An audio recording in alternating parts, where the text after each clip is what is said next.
A paz do Senhor Jesus Cristo, lição de número 7, a doutrina da salvação. Então já vamos começar a separar, de um lado calvinistas, do outro arminianistas, cada um pegue aí sua lança, sua espada e vamos brigar. A minha posição no que tange a doutrina da salvação é a mesma que é defendida, é esposada pelas Assembleias de Deus no Brasil. Eu sou arminianista. Se isso exigir de nós uma definição, é como eu me definirei. Entretanto, eu jamais ousaria dizer que Armínio está totalmente certo e que Calvino está totalmente errado. Quem está 100% certo nessa história é a Bíblia Sagrada.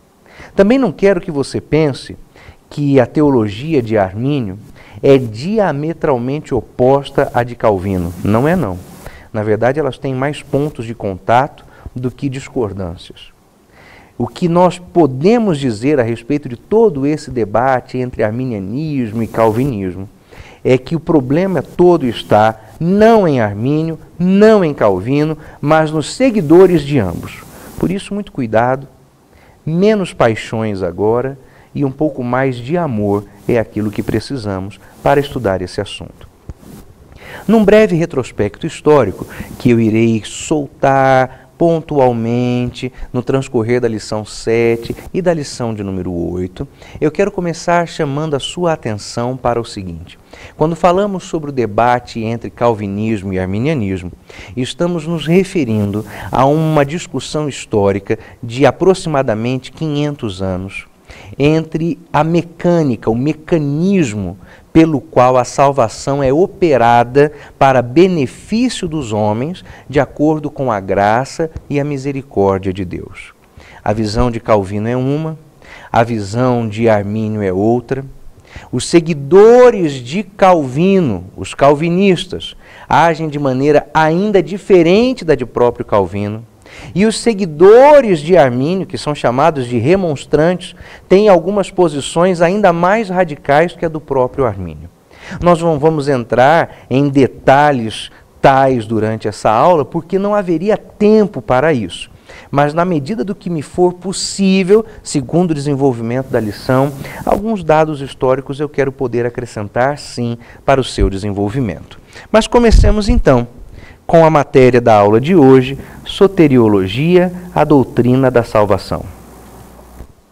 Nosso esboço falará sobre a providência salvadora, 4 aspectos da provisão de Cristo quanto à salvação, o lado divino da conversão do pecador, a participação do homem na conversão, a justificação. Nossos objetivos são citar qual é a fonte da salvação na provisão de Cristo, listar os aspectos da provisão divina quanto à salvação, explicar a diferença entre os grupos quanto à questão do recebimento da salvação, dizer no que consiste a salvação do homem e, finalmente, descrever o que é justificação. Para a aula de número 8, falaremos sobre os outros aspectos decorrentes da salvação. Mas iniciemos então com o texto, a introdução do nosso texto, que diz assim: nesta lição e na próxima estudaremos a doutrina-chave da Bíblia, que é a doutrina da salvação. Nos círculos teológicos, essa doutrina é chamada soteriologia. Soteria, significando salvação ou libertação, e, de forma aportuguesada, logia, que significa o estudo, o discurso, o tratado. Assim, soteriologia é o tratado da salvação. Texto de número 1, a providência salvadora. Começamos o nosso estudo sobre o que a Bíblia ensina a respeito da salvação, explicando quem é que necessita da salvação e por quê. O seu texto de número 1 traz aí no ponto 1, a depravação total. A raiz do problema que o homem confronta é a sua própria natureza pecaminosa herdada de Adão. Vamos entender a depravação total. O que o calvinismo diz sobre a depravação total? Que o homem é irremediavelmente mau. não é no que nós cremos. Porque a partir do momento em que eu arbitrar isso, estarei colocando em xeque a possibilidade redentiva a partir do sacrifício de Cristo. A depravação total significa que o ser humano é tão mau quanto ele puder ser. Toda a maldade que o homem puder fazer, ele fará. É conforme entendemos a depravação total. Culpa universal. No Antigo Testamento vemos que Salomão observou que não havia homem algum que não necessitasse de salvação. E no Novo Testamento o apóstolo Paulo faz a mesma observação. Todos pecamos, todos fomos destituídos da glória de Deus. Não há um justo, nenhum sequer. E a culpa de Adão. Agostinho, de quem eu já falei na aula anterior, lembra-se, bispo de Hipona, norte da África, neoplatonista, um dos pais da igreja, propôs uma teoria que afirmava que todos os homens são culpados diante de Deus por causa do pecado cometido por Adão. Essa teoria foi mais tarde enfatizada por Calvino, que introduziu-a na teoria evangélica. Em oposição a esta teoria, a Bíblia afirma que o homem dará conta a Deus. Vamos deixar a coisa um pouquinho mais clara? Realmente, todos nós somos herdeiros do pecado cometido por Adão. O que eu posso dizer é que por causa de Adão, todos os homens pecaram e estão destituídos da glória de Deus. Aqui começa a desinteligência entre essas duas linhas teológicas. Os aspectos e tipos da graça de Deus manifestada ao homem. A graça por graça e a graça comum. Graça por graça não pode ser confundida com a graça de Deus como uma obrigação divina. É somente o profundo amor de Deus que o leva, o constrange a providenciar a salvação, até mesmo a convencer o homem de aceitar a salvação. E a graça comum? A graça comum é aquilo que manifesta Deus a todos os homens. Através da graça sobre graça ou da graça por graça, Deus, não por obrigação, mas por sua misericórdia, decide não dar ao homem o que o homem merece. E assim ele estende o discurso de perdão ao ser humano. Na graça comum, Deus providencia os meios para que todos os homens possam vir ao conhecimento de quem Ele é. E, finalmente, na graça especial, acontece a manifestação do perdão a partir da aceitação do sacrifício de Cristo Jesus por nós. Logo, em Cristo é que está providenciada a nossa salvação. Na provisão de Cristo, vemos que a fonte da nossa salvação é a própria graça de Deus. Mas esta graça não é tolerância, porque Deus é amor, mas também é justiça e santidade. Aqui chegamos a um ponto que eu diria que passa um pouquinho longe de teologia e muito perto de vida cristã. As pessoas estão abusando da graça, fazendo da graça que é especial, graça barata. O homem aplica a si mesmo conceitos que o fazem entender que Deus suporta e tolera os seus pecados.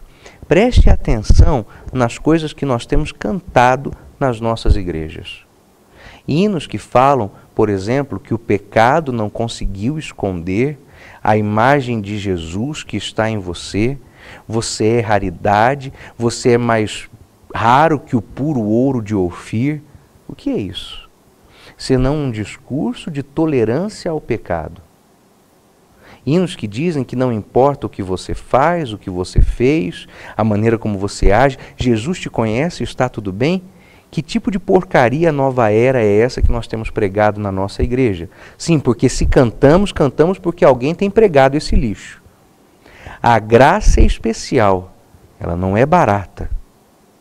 A graça é gratuita, mas ela tem preço e o preço dela é o sangue. Nós não podemos abusar da graça como se Deus, por graça, suportasse todos os nossos pecados. Aquele que anda praticando o pecado já nem está mais precisando de perdão, mas de libertação, porque é um escravo do pecado e o seu desejo é para o pecado. A graça não nos livra das responsabilidades que temos de agradar a Deus com o nosso proceder. Não adianta jogar a culpa disso sobre Deus, dizendo Deus tenta, porque a epístola escrita por Tiago diz que Deus não tenta ninguém. E não pode ser tentado também. As nossas responsabilidades espirituais não são diminuídas, na verdade são aumentadas pela manifestação da graça que Deus dá a nós. Observe isso com muita atenção. Qual é a extensão da provisão divina? Durante séculos a igreja tem argumentado sobre esta pergunta. Por quem foi que Cristo morreu? Pelo mundo todo, é lógico. É o texto áureo das Sagradas Escrituras. Porque Deus amou o mundo de tal maneira que deu o seu Filho unigênito, para que todo aquele que nele crê não pereça, mas tenha a vida eterna. Deus amou o mundo, Deus morreu pelo mundo, e Deus salvaria o mundo todo em Cristo Jesus, se todo o mundo aceitasse o sacrifício de Cristo. Essa parece uma afirmação boba, sem muita importância, mas é um dos pontos de fraqueza do calvinismo. Observe o seguinte: o calvinismo advoga que Cristo morreu sim pelo mundo, mas mundo aí significa o colegiado dos eleitos predestinados ao céu, e não todo o mundo, não todos os seres humanos. Nós entendemos que o alcance da graça de Cristo é total, universal. Jesus morreu pelo mundo, e isso não é o mundinho dos eleitos, isso é o mundo dos salvos e é também o mundo dos não salvos. É o que creu e o que não creu. Jesus morreu por ambos. Logo, o alcance da expiação é total, é pleno, é completo. Não haverá a salvação de todos os homens, não porque o sacrifício de Cristo é limitado ao grupo dos eleitos, mas porque nem todos quererão receber o sacrifício que Cristo providenciou em sua morte para todo o mundo, para todo ser humano. Texto de número 2, 4 aspectos da provisão de Cristo quanto à salvação. Dedicamos essa parte do texto ao exame de 2 grandes eventos: a morte de Cristo e a sua ressurreição. Ao estudá-los, encaremo-los como a provisão de Cristo para a salvação do mundo. Quais são os 4 aspectos da salvação em Cristo? Substituição, ressurreição, reconciliação e redenção. Então vamos observar o seguinte: substituição. Uma das maneiras pelas quais podemos descrever o sacrifício de Jesus por nós é com uma palavrinha que a gente não usa tanto, mas que faz todo sentido e explica bem. O sacrifício de Jesus por nós é vicário. O que significa isso? Substitutivo. Quem tinha que morrer? Você. Eu. Quem morreu? Cristo. O sacrifício de Cristo, portanto, é substitutivo, é vicário. Ele morreu em nosso lugar. Ele sofreu aquilo que nós deveríamos sofrer. E por que isso? Porque a nossa morte seria insuficiente para perdoar os nossos próprios pecados, que dirá os pecados das outras pessoas. Mas mesmo que eu morresse tentando salvar a minha própria vida, eu não poderia. Por quê? Porque já havia pecado em mim. Era preciso, portanto, um sacrifício de um homem perfeito. E Cristo é isso, verdadeiro homem e verdadeiro Deus. E ele morre por pecados que ele não cometeu, porque ele nunca cometeu pecado algum. O sacrifício de Cristo tem ainda a característica da ressurreição, porque dá ao homem que aceita o sacrifício de Cristo a condição de reverter a mortandade espiritual da qual ele já foi vitimado por causa do pecado. Reconciliação. A palavra de Deus diz que Deus em Cristo reconcilia a ele todas as coisas, tanto as que estão no céu quanto as que estão na terra. É através do sacrifício de Jesus que nós somos ligados outra vez a Deus. E quando digo nós, é preciso observar que isso não para em nós, os homens. Mesmo a própria natureza é reconciliada ao Criador através do sacrifício de Cristo. Não é que Cristo morreu pelos bichos, não é que Cristo morreu pelas árvores, mas é que a natureza geme à expectativa desta mesma reconciliação, que só pode acontecer no sacrifício de Cristo. Também o sacrifício de Cristo provê redenção. A redenção abarca a substituição, a ressurreição e a própria reconciliação. No Antigo Testamento, a base da redenção tem a sua origem no conceito de resgate. O conceito central de redenção é, portanto, libertar alguém, pagando o preço do resgate. O Novo Testamento descreve a redenção em termos da compra de um escravo que estava sendo vendido. Então a redenção é isto: Cristo nos redime, paga a nossa dívida, nos liberta para que nós possamos ser contados então como filhos de Deus. Agora um outro ponto muito polêmico, o de número 3. O lado divino da conversão do pecador. Onde está a polêmica disso? É que se eu admito que há um lado divino, admito também que há um lado humano. Dentro da visão calvinista, a salvação é operada de forma monergista, mono-um, apenas por causa da ação de Deus, monergismo. Mas a nossa visão é que o homem também coopera para a sua salvação. Não que o homem seja salvo por mérito, mas sim que o homem opera a sua salvação. Nós vamos entender isso. Guarde um pouco isso aí e vamos ver por enquanto o lado divino da conversão do pecador. Nesse texto estudaremos os esforços da parte de Deus quanto à experiência da conversão do pecador, observando especialmente o significado das palavras: conhecer de antemão, que é presciência, eleger, predestinar e chamar. Então vamos lá. Primeiro, presciência. Presciência é o aspecto da onisciência, relacionado com o fato de Deus conhecer todos os eventos e as possibilidades futuras. A palavra no Novo Testamento, traduzida por presciência, é prognose, da qual deriva a palavra prognóstico. E nós a vemos, e a sua ocorrência mais marcante está logo na abertura da primeira epístola de Pedro, quando ele diz assim: aos eleitos na presciência. Agora preste atenção. Alguém vai querer dizer a você que presciência significa amor antecipado. Se fosse amor antecipado, não seria prognoses, seria proagapoi. E nós estamos falando de prognose, estamos falando de conhecimento antecipado. O texto não fala nada de amor, fala de conhecimento antecipado. Cristo nos elegeu no conhecimento antecipado que Deus tem das coisas. Pense um pouquinho comigo agora. Deus já sabe se você vai aceitar ou não a salvação que Ele oferece. Ele já sabe, por presciência, se você será fiel a Ele até o final da sua própria vida ou não. Como Ele já sabe, Ele já elegeu aqueles que Ele já sabe que permanecerão fiéis e poderão herdar a vida. Ele já elegeu aqueles que permanecerão fiéis e poderão herdar a vida eterna. Ele já sabe, Ele não destinou ninguém para o inferno.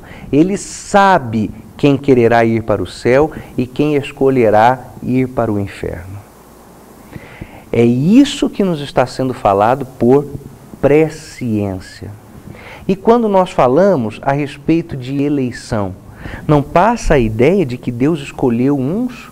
Veja, Deus não escolheu uns para o céu e escolheu outros para o inferno. Os eleitos são aqueles que Deus já viu como fiéis até a morte. A eleição, portanto, está garantida no fato da sua fidelidade a Deus até o final da sua vida. E Ele sabe se você será fiel ou não. Ele não te condenou a ser fiel. Ele sabe que você será ou se você não será fiel a Ele. Então somos eleitos, mas na presciência. Não somos eleitos na predestinação. Falando em predestinação, olha ela aí. Predestinação é uma das doutrinas mais consoladoras da Bíblia, quando devidamente entendida. Então vamos entender. Tem predestinação na Bíblia? Tem. A palavra está lá. O que é que não tem na Bíblia? A chamada dupla predestinação. A Bíblia contém a simples predestinação. Qual é a simples predestinação?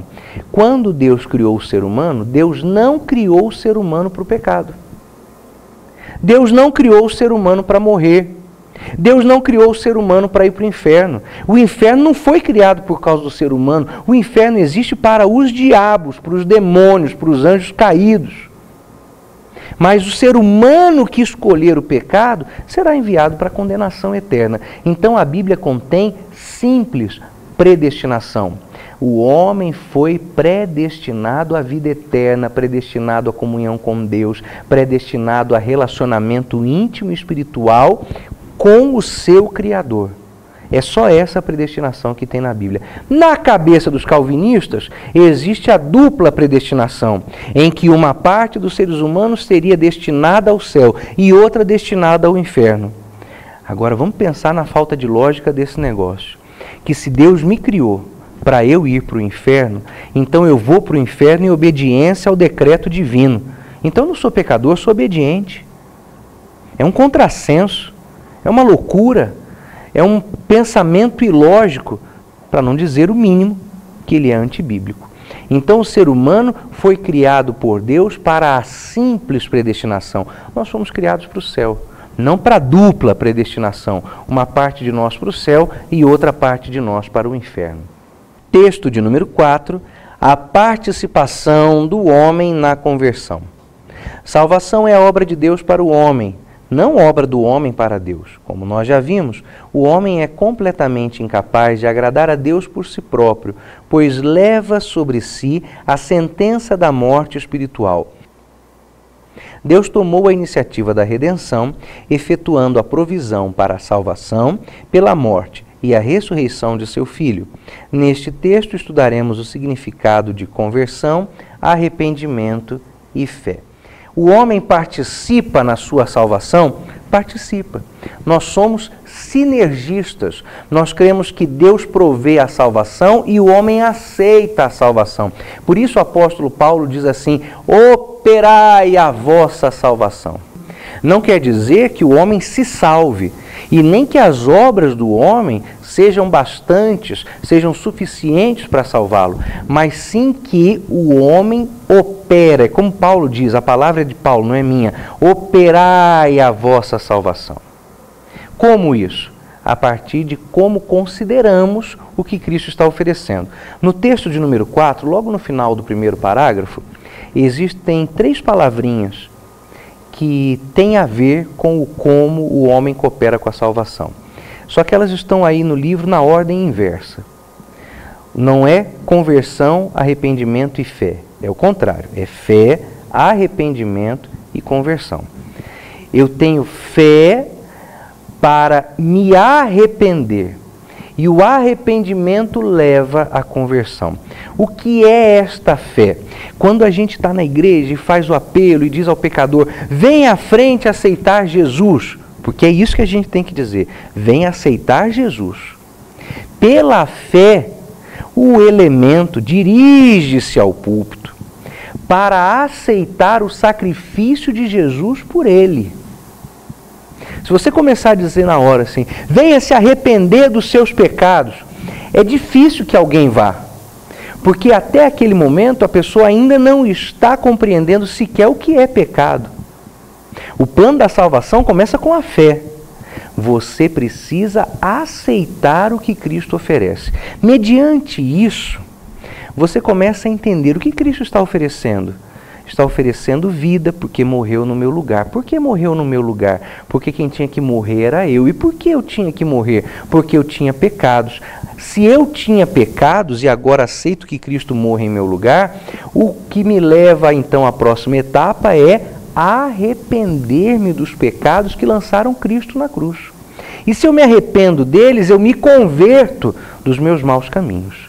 Essa é a lógica da mecânica da salvação. Observando isso, portanto, nós vemos que o ser humano pode recusar a graça de Deus. Eu sei que para alguns irmãos nossos calvinistas escutar isso é passar mal, é ter palpitações. Mas a graça não é irresistível. Ela é maravilhosa, ela é sublime, ela é alta, é altiva. A graça é inigualável, ela só não é irresistível. Alguém pode não querer ser salvo. Vamos ao ponto de número 5, observando o seguinte. A partir do texto de número 5, que é o último dessa lição, nós vamos entrar em alguns aspectos muito importantes da salvação. E esses aspectos continuam na próxima lição, a lição de número 8. Então nós vamos falar agora sobre justificação, e aí quando entrarmos na lição de número 8, continuaremos falando sobre a regeneração. Na sequência disso, a adoção, a santificação e as advertências e as promessas. Comecemos então com o texto de número 5, ainda nessa aula, falando sobre a justificação. Estudaremos ainda 4 maneiras segundo as quais a provisão de Cristo para a salvação é aplicada na prática à vida do crente, mediante justificação, regeneração, adoção e santificação. Sendo que nesta aula, nesta lição, falaremos só sobre a justificação. Os outros 3 ficam para a aula próxima. Quando falamos sobre a justificação, falamos sobre a declaração da parte de Deus, de que o homem está isentado de culpa. Vamos voltar ao dia em que você aceitou Jesus. Não sei onde foi. Culto doméstico, culto na igreja, culto de libertação, culto ao ar livre, cruzada do pastor Bernardo Johnson. Você aceitou Jesus em algum momento. No instante em que você confessou Jesus como Salvador, Deus declarou você justo. Não tem mais pecado. Você está justificado pela fé. Você foi tornado alguém reto, aprovado, justificado. A justificação é a declaração do perdão que Deus ofereceu a você. Não está tudo resolvido ainda. Precisamos tratar da regeneração, porque o pecado destruiu você, da santificação, que é tanto para aquele momento quanto para o restante da sua vida, mas você já é alguém tornado justo. Com a justificação, a solução do problema da posição do pecador diante da lei está resolvida. Especialmente a justificação remove a culpa do homem perante a lei divina violada e coloca a perfeição de Deus na conta celestial do crente. É como se a partir de um momento para o outro, você no céu, que era considerado culpado e devedor, é achado agora como perdoado e não devedor. E sim você passa a usufruir da graça e da misericórdia de Deus em seu favor. Com isso chegamos ao final desta aula, e na aula de número 8 daremos continuidade aos aspectos que envolvem a salvação do homem. Até lá então, e que Deus em Cristo Jesus abençoe a sua vida.